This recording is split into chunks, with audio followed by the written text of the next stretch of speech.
Okay, thank you for your introduction, Ali.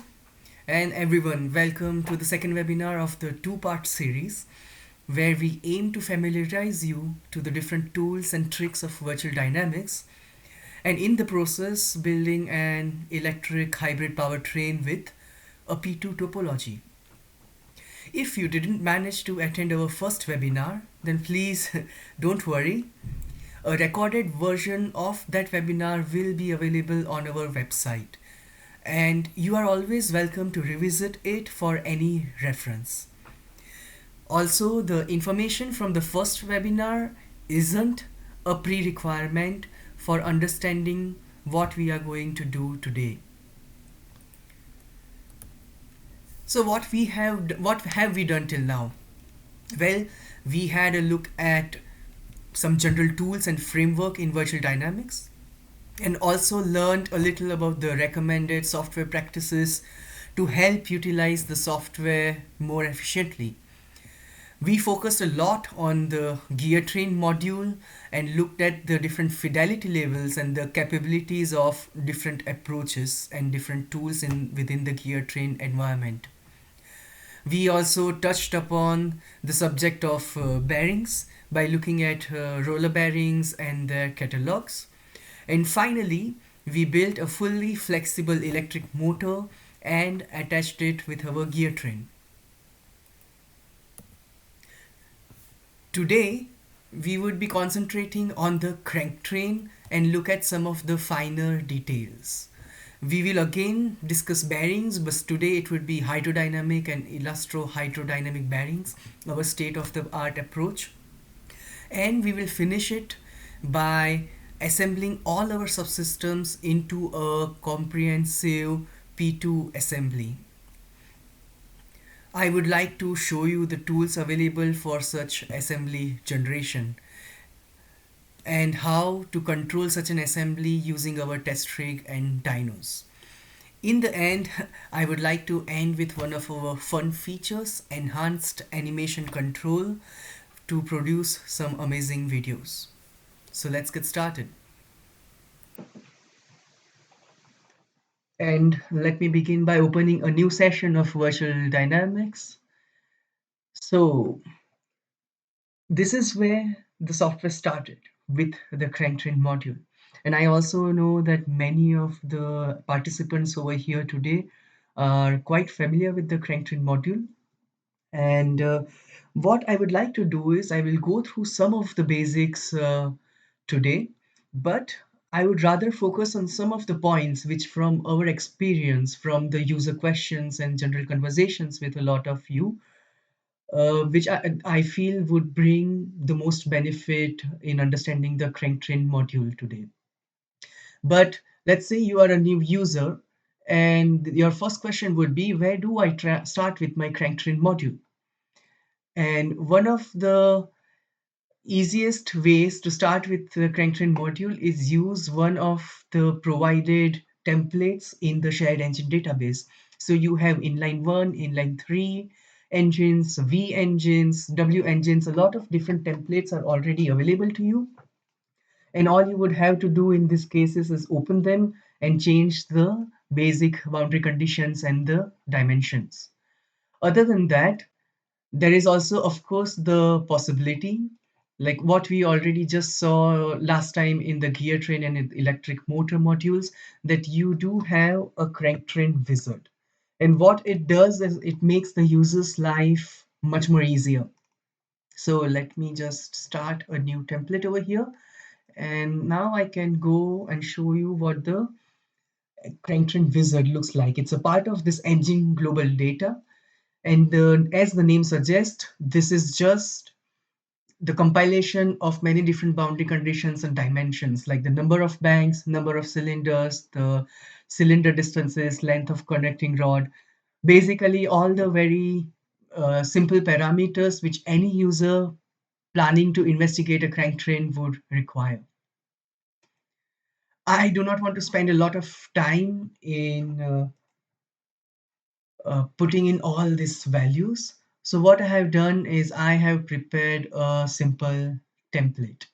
which I will open it from the database demo underscore CT, which has already been linked to my Virtual Dynamics session.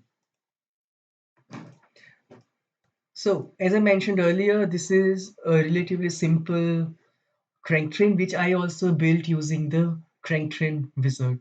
So if we look at the global data over here, oops, I should modify it. If I look at the global data wizard, you see I have just put in all the values regarding the firing order, cylinder offset, and this is almost the model which I would get from my cranktrain wizard. On top of that, I have added one or two small shaft elements and markers, and we will talk about them as and when required. As a first step, let us begin with building a clutch model. So one thing what I have already done extra in the template after the cranktrain wizard provided with me with the model is I've built an extra shaft section over here and here. And so I've called this clutch shaft, and on the other side this is the transmission shaft. So in the future I would want my transmission shaft to be connected over here, and in between these two I have kept a space for a new clutch element. So let's go to build. Everything regarding crank train should be available in this menu over here, and let's start with the clutch.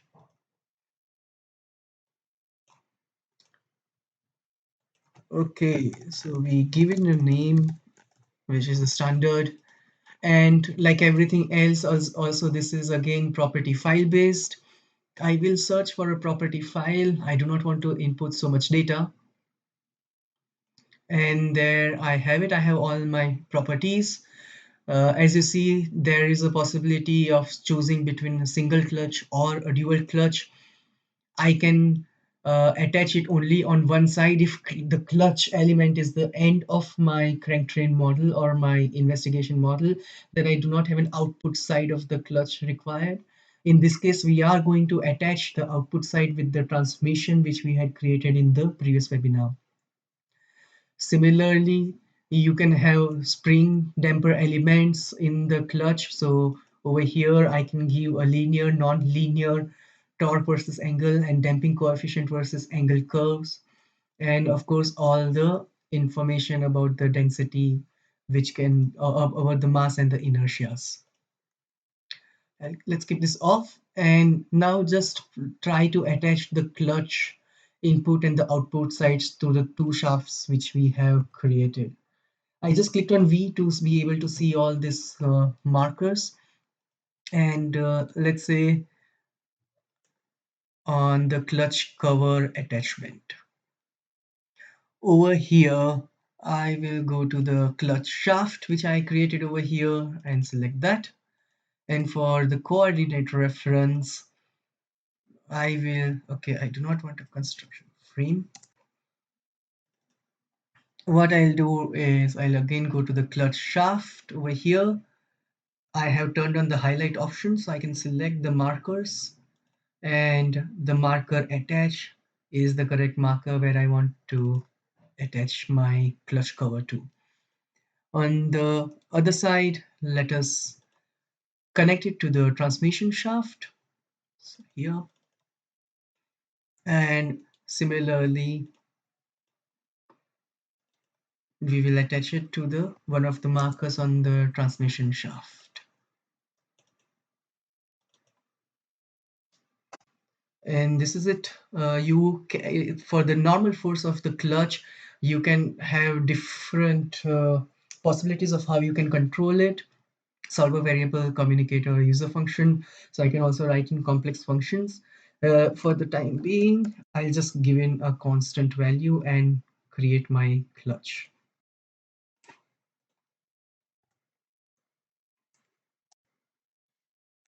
That's it. So we have our clutch element between the two shafts as required. And like everything else in virtual dynamics, you can always press F1 in the clutch dialog box, and it will directly take you to such a help documentation. There are some nice schematics. It tells you the locations of all the construction frames and the markers, the definition of every parameter. If I go to the very bottom, normally I have this link which will take me to the details page. And over here also I have much more further explanation about the physics and the maths behind my user-defined element. In this case, you can see that the clutch is based on a Lucre friction model, as it is said. It considers the sliding, sticking, and the stick-slip transition. For more information on all the different formulations, you can always just visit the help documentation. And next up, let's have a look at how to work with flexible bodies. So one of the great benefits in virtual dynamics is that you can select the fidelity of your model as per your requirement. So you can select which components you want to investigate in detail and have that component as a flexible body and keep the other components in a comparatively simpler forms to reduce the calculation and the development effort. Let's start with an example for the crankshaft. So let's say I set up a flexible crankshaft over here. I select the rigid crankshaft which I want to replace. You may remember from the previous webinar that this process looks very similar to what we did for the electric motor to set up the flexible components. And I'm just opening a property file which already exists. And the main component of this property file is the MNF file, which I have created using an external FE software. So MNF is modal neutral file. And other than that, what it also includes is the positioning and the node attachment information. So over here, I have the option of calculated or user specified for positioning, wherein I can give in the calculated option the first and the last node ID of my main bearing center. So first and the last, which these 2 points define the perfect position of my crankshaft. And along with that, I give the position of the pin. So first pin over here. So this point will decide the angular rotation or the angular position of my crankshaft. Similarly, I have the option for the main bearings, the crank pins, the shaft sections. I can either have calculated option. So if my positioning and orientation are correct, then I can use calculated option overall. Or if I want to be doubly sure or overwrite the automatic option, I can always go to user specified.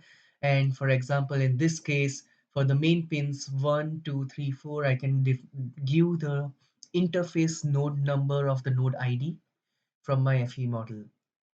Let's stick with calculated in this case.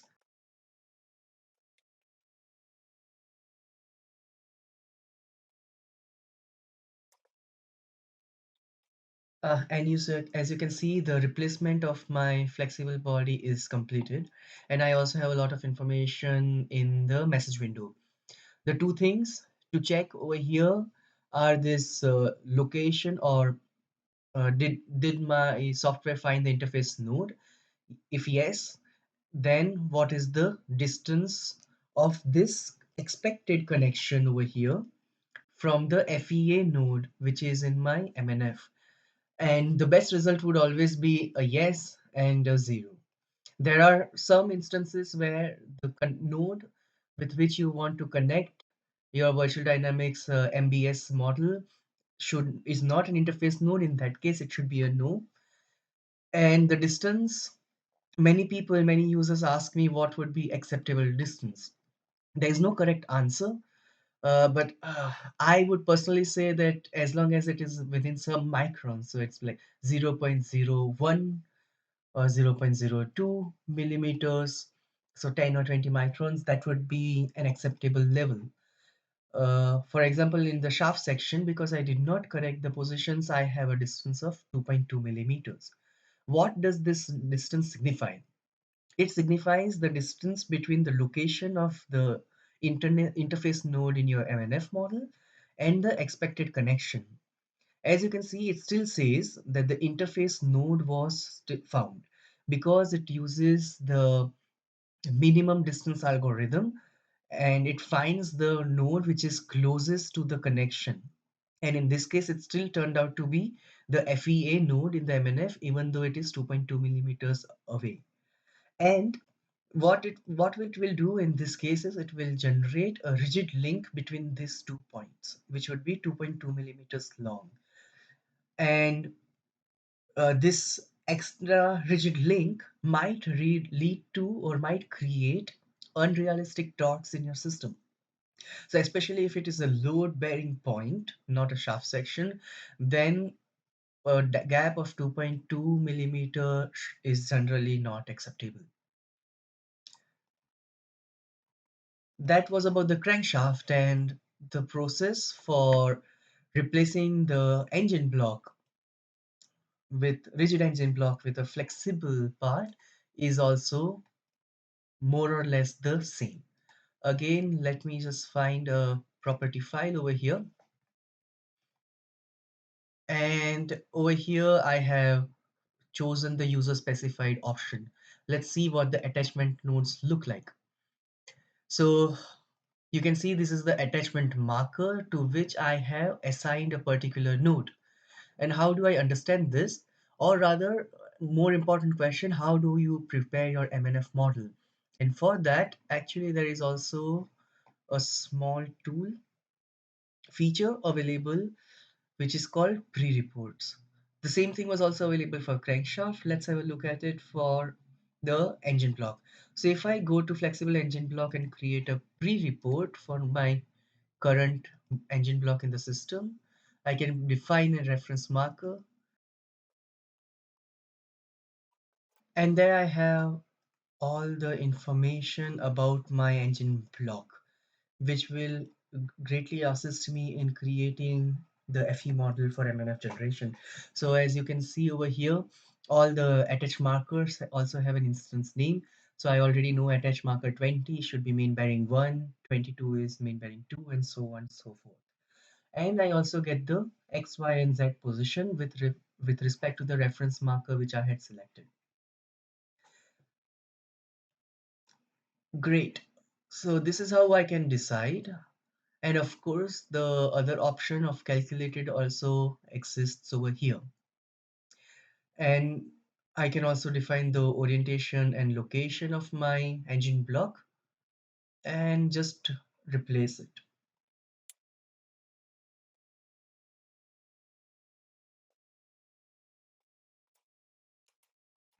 And once again, after the replacement is done, you get all this information for the attachment with your MBS model in Virtual Dynamics. And everything looks good. There we have it. We have a flexible crankshaft and a flexible engine block. And I think I will increase the transparency so that the model is better to visualize. So as a next step, let's convert this template to a subsystem, which we will subsequently use to generate our assembly. So I will now change my default writable database to our webinar database, and let me save the template over there. And after that, I'll just shift to the standard interface mode, create a new subsystem,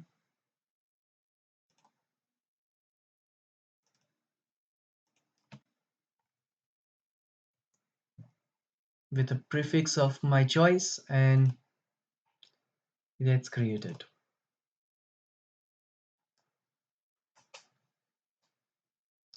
That's it. Again, with a few clicks, I have my subsystem already prepared. Next step, which I would like to go through, is actually the bearings. A very important area, especially throughout the entire powertrain. And let's just go to the replace option.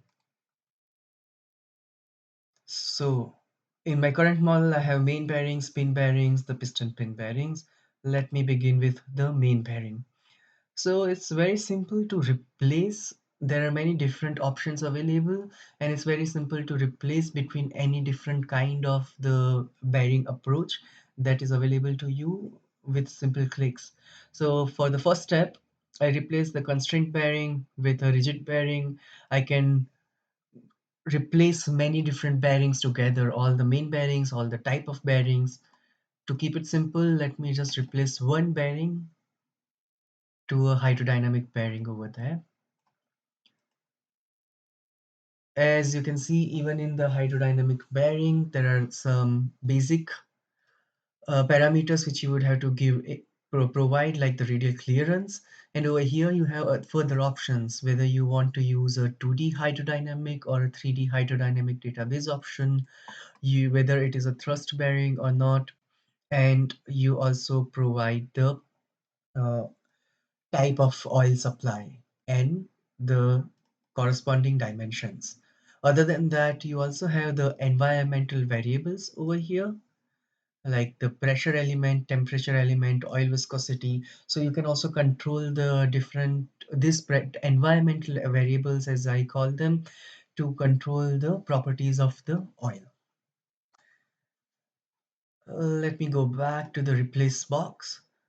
Similarly, instead of rigid, I can directly also shift to the hydrodynamic EHD bearings. I can even have the roller bearings, which we saw in the previous webinar.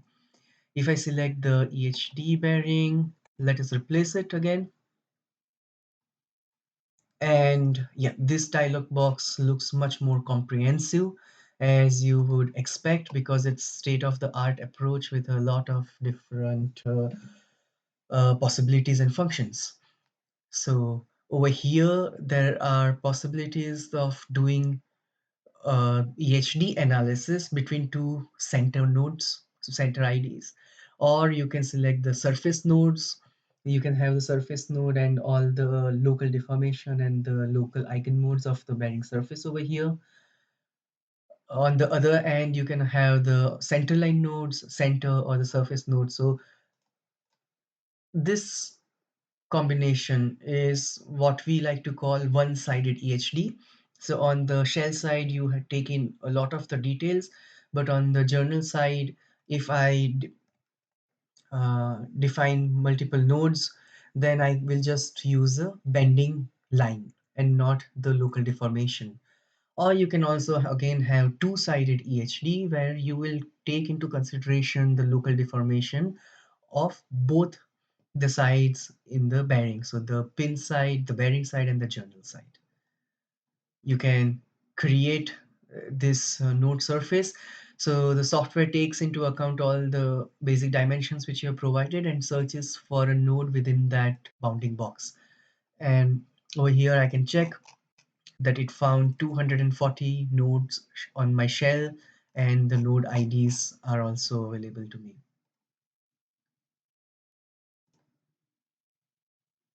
You also, of course, have the same options of the clearance and whether you want to define it as a thrust bearing or not. Other than that, of course, there are many other options in case of the hydrodynamic boundary conditions, whether you want to use mass conservative options or not, what are your boundary pressures, what kind of lubrication mesh. So basically the accuracy, or not the accuracy, I would rather say the detailed structure of the mesh that you want to use, the boundary pressures, whether you want to calculate the thermal effects due to the oil shearing and friction in your bearing. So as it is often referred to as TEHD, roughness information. There is also a very nice and important feature which calculates the amount of wear on your bearing. So it is the material wear. You can define very complex contours using these two tabs on bearing and general contour. You can define crowning, ovality, recesses, chamfers, any kind of microgeometry on your bearing surfaces can be in your bearing shell can be defined here. And of course, you also have the oil supply data, the information on your oil supply. As you can see, there is a lot of information, and this would need an entire webinar to cover this information. But what I would love to do as usual is just click on F1 and go to the help documentation. So you see every parameter has been painstakingly defined over here, explained over here, and I also have the details section. So you can always go to the details to understand the elastohydrodynamic bearings, have a look at the formulations, basically again the physics and the maths behind our bearing definitions. At this moment, I would actually refer to one of the older webinars that we have done, which was called Concept to Start of Production Powertrain Bearing Analysis. For anyone who is interested, you can visit the FEV website, go to the coming up webinars page and find this webinar. I'm just using some of the slides from this webinar to give you some information of how we differentiate between the different kinds of bearings. So you have the basic bearings, roller bearings, hydrodynamic and elasto-hydrodynamic bearings. And we separate the different kinds of investigations into three sections. So you have the prototype and concept, system dynamics, where you want to study the entire system, or the detailed bearing dynamics. And these are the different kinds of options available for every different bearing approach and the type of investigation which you would want to perform. So if you want a fast simulation speed and are interested in the system dynamics, so in this phase of project development, then you can have the hydrodynamic bearings, which can be rigid or flex, which can work with rigid or flex components, or roller bearings, which are analytical. Similarly, if you want a detailed analysis of your bearings, then you can use the EHD approach or the geometrical approach for the roller bearings. For more information on this webinar, uh, please visit our website, and for more information on the bearings and their different capabilities, please use our help documentation. So our next step will be understanding how to create the assembly. Uh, Initially, what I want to do is create an assembly from one single subsystem, which we have just created. So let's call it. And we will attach it, or we will try to control it using our test rig for the crank train.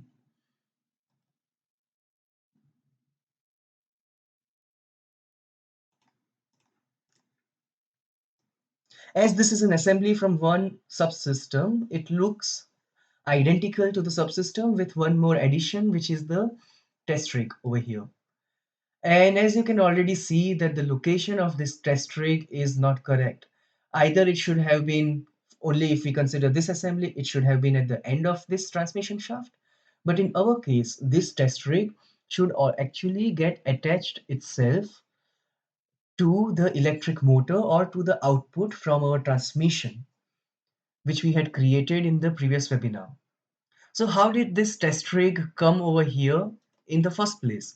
And for that case, I will give you a very short crash course over communicators, which is the magic behind all the automatic placements and connections which can take place in virtual dynamics.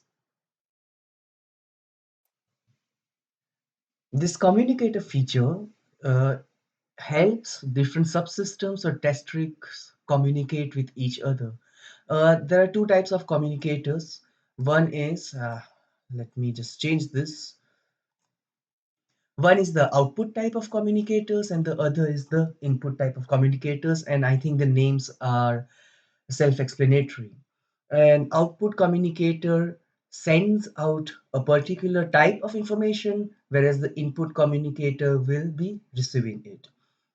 A lot of the default models, or for example, even when you build a model using a crank train wizard, the standard recommended process is that you always begin. So you create your source construction frame or the reference construction frame based on communicators, which makes your construction frame parametric. This is something which we already did in the previous webinar. A simple rule is that one output communicator, you can think of it as a radio or a television station.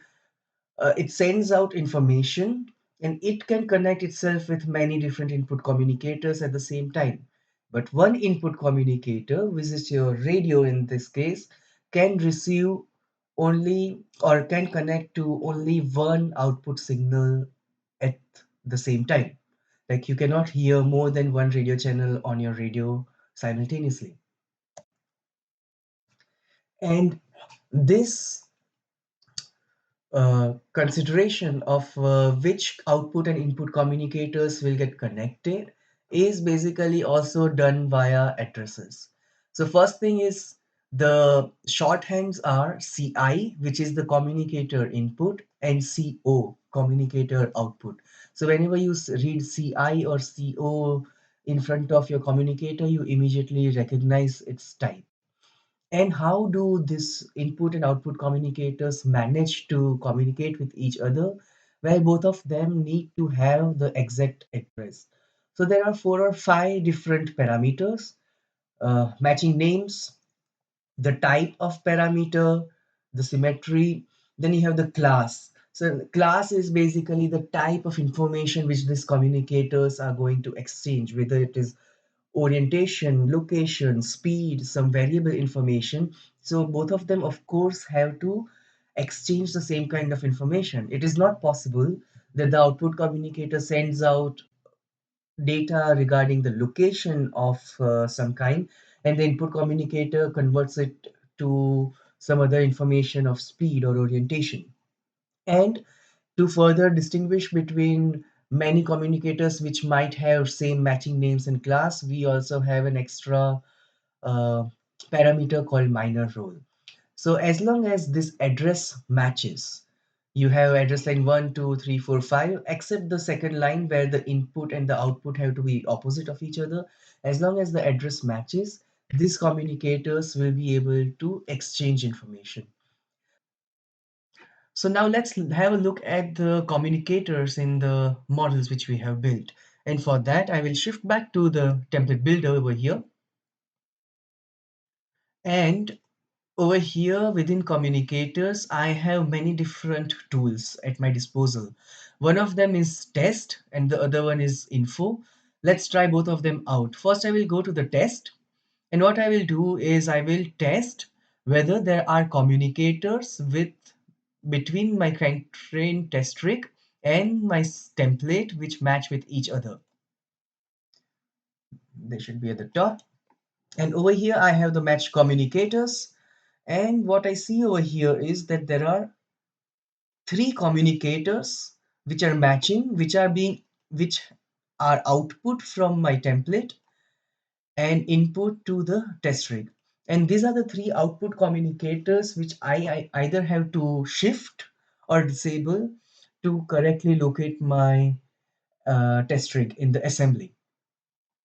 You can also look at the information of these communicators with this other tool.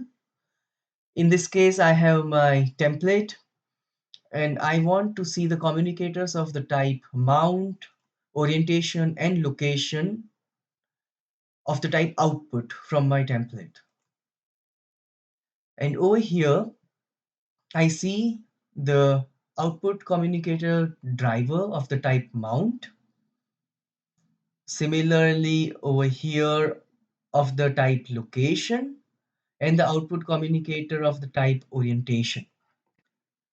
You can, of course, delete these communicators, but there is an easier way which I generally prefer, and that is to just change a part of the address of this communicator. So in this case, for example, if I just change the matching names in this communicator, then the communicators will not match with the test rig anymore. Similarly, what we will have to take care of is create the same kind of communicators in our transmission which we had built the previous time.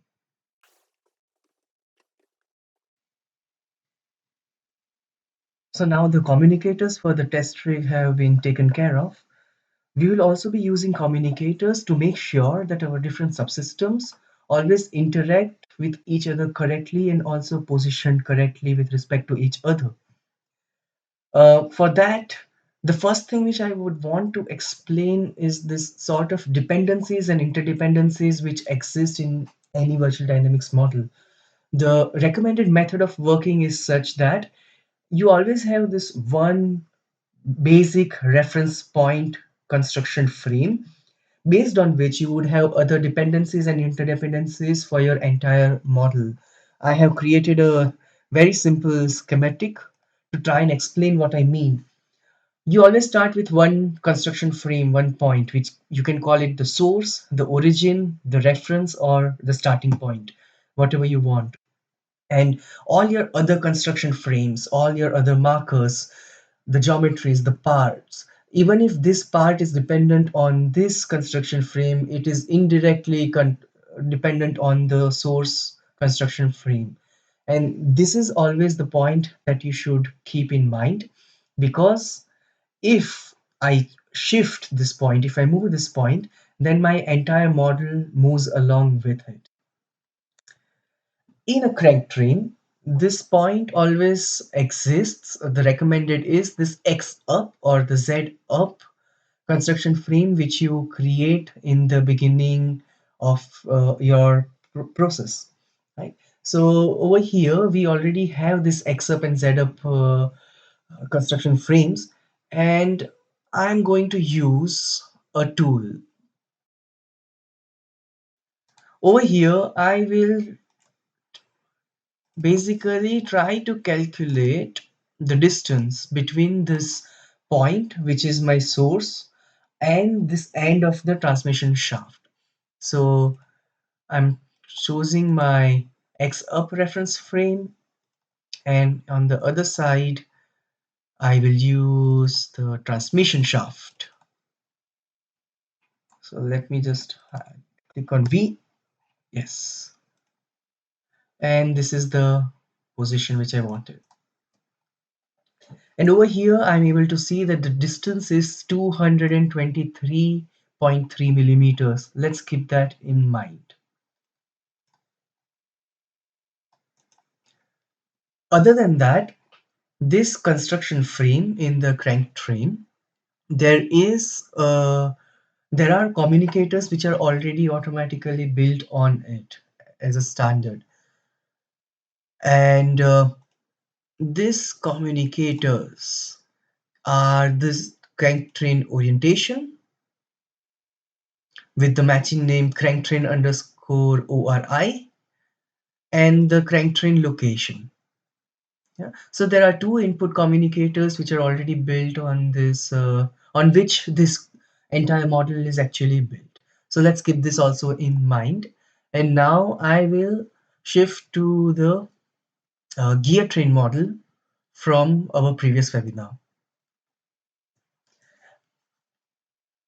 Okay, and now I know that the input of the first shaft, so basically this plane should be actually in contact with the end of the transmission shaft in my crank train. What I will do is I will again measure the distance bit between the, let's say, the reference frame, not this one. Let's select the CFS underscore reference, and again I want the end of the input shaft.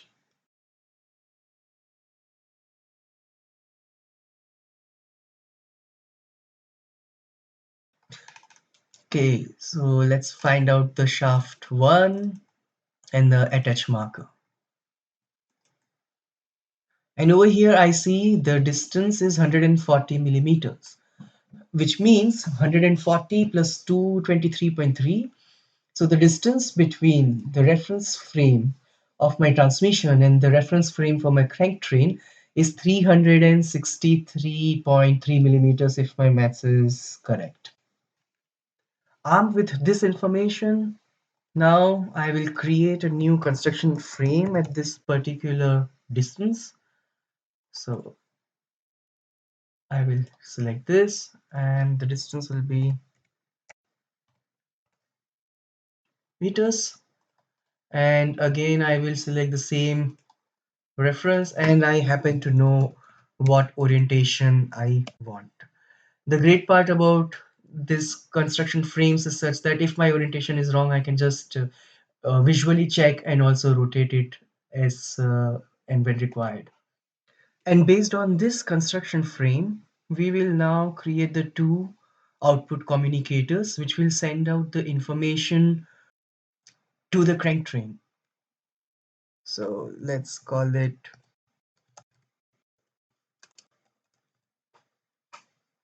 see the matching name. If you remember, it will be of the type location,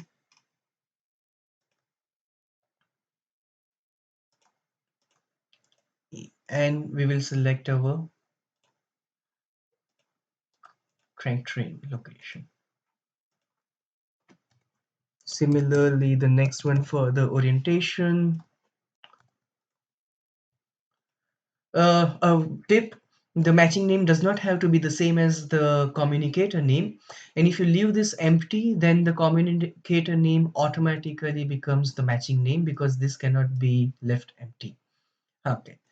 So this will be the of the type orientation. Again, we'll just select this. And we have our communicators already prepared. So both of our subsystems are ready to interact with each other. Other than that, we also have to take into consideration of building the necessary communicators to place our test rig in the gear train. We already disabled it in our crank train. Before building it, actually, I would like to show you the option. We saw this in the previous webinar when we used the electric motor wizard. We saw that there was actually also an option available to build the output communicators for crank train test rig.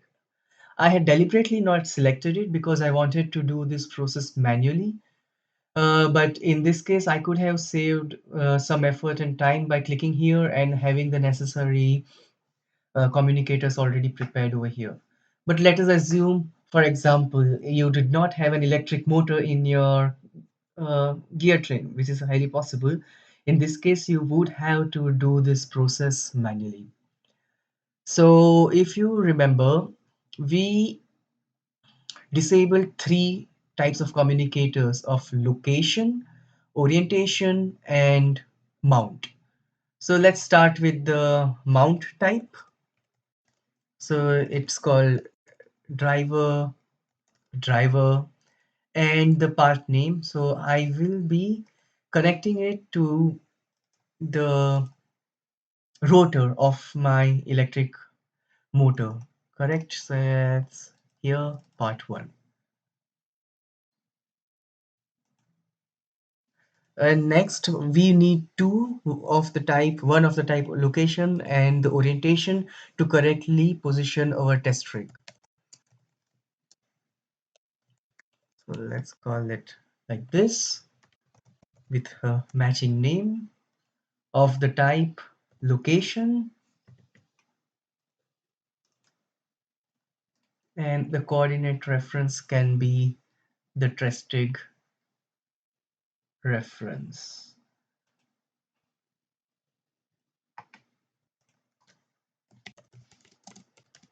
The final communicator for positioning our test rig of the type orientation, and again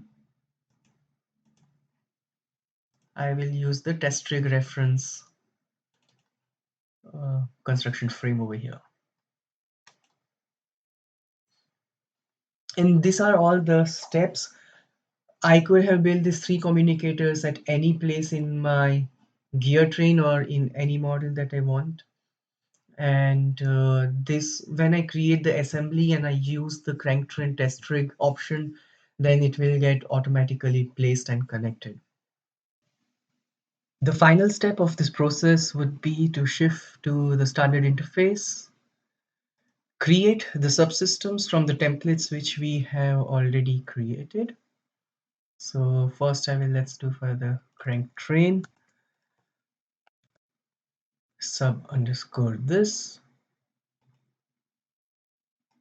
I will use the template from the memory slightly faster.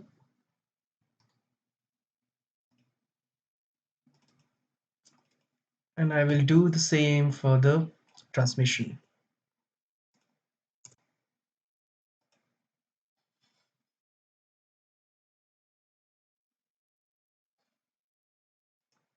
And finally, we are now ready to create our assembly again, but this time we will be using two separate subsystems, but again combining, or rather trying to control our assembly using the cranktrain test rig.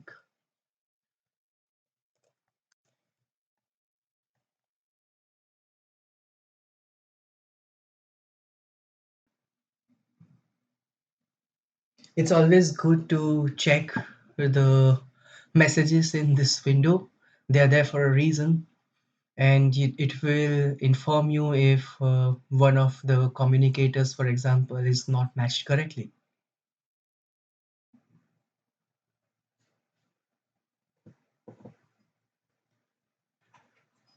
And this is our example hybrid topology. I can already see over here my test rig has been connected correctly to the electric motor and not the crank train the way I wanted. The location and the position of my gear train and crank train look correct. What we did not do, some of you might have noticed, is that we did not create a mount communicator between the crank train and the gear train, which would have also created a joint. Again, I just wanted to show you again of how you can access Adam's view features and upgrade your model, update your model from Virtual Dynamics. So I just shifted to the Adam's view, and what I will do is I will create a fixed joint between the transmission shaft from the crank train and the input shaft from the gear train, and I will select a position the marker attaches. Good. And this you can see over here from this cyan blue icon, the fixed joint has also been generated. And after doing that, I can again just shift back to Virtual Dynamics,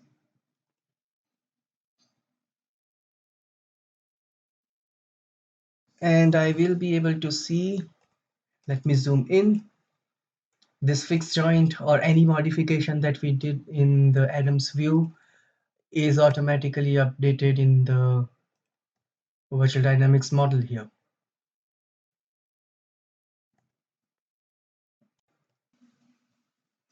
And because we have built our assembly as a crank train, and we have also used the crank train test rig, we can use the same, we can start the calculation in the same manner as you would a standard crank train calculation with such a dialog box. I have already ran a calculation in the background. It takes around 5 or 6 minutes and loaded the results. And I can simply, let's play it.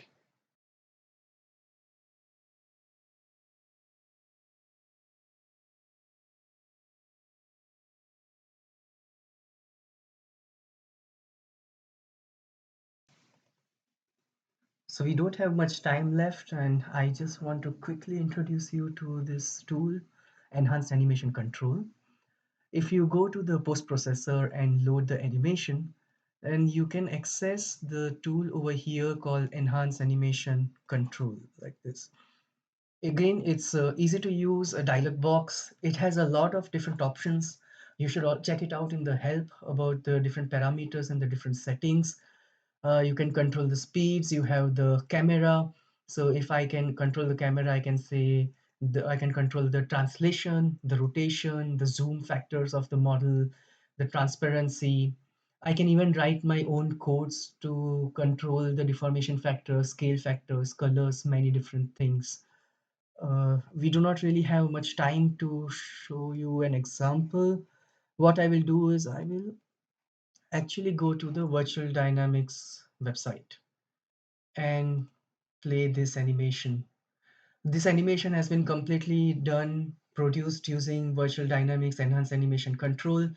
As you see, you can control the colors, you can control the transparency, you can zoom in, you can translate the models, then you can zoom out again. A lot of different options are available over here. As you see, I turned on over here, the scale deformation factors got turned on. Yeah, it's really flexible, very powerful, and you can always, as usual, press F1, go to the website, our help documentation. There is also a very extensive tutorial which talks about different scenarios which you can follow to help understand how to utilize this enhanced animation control. This brings me to the end of our webinar and everything that I wanted to show you. Thank you for joining us, and I hope you enjoyed it. And I think we still have time for some questions. Handing over the mic to you, Ali. Thank you.